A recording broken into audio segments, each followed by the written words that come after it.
Gara-gara anjing yang tak berhenti menggonggong, satu keluarga di Jalan Kelapa Kemiri Ujung Kelurahan Tanjung Gusta, Kecamatan Sunggal dilaporkan ke polisi.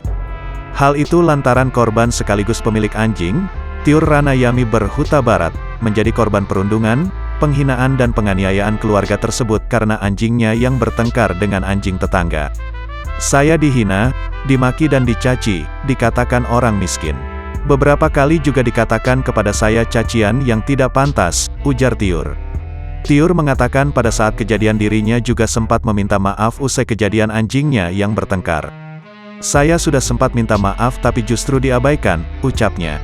Karena hal tidak menyenangkan tersebut, Tiur pun melaporkan kejadian tersebut ke Polrestabes Medan. Namun, laporan korban yang sudah dilayangkan tersebut hingga saat ini belum ada kepastian hukum dan korban tidak mendapat keadilan.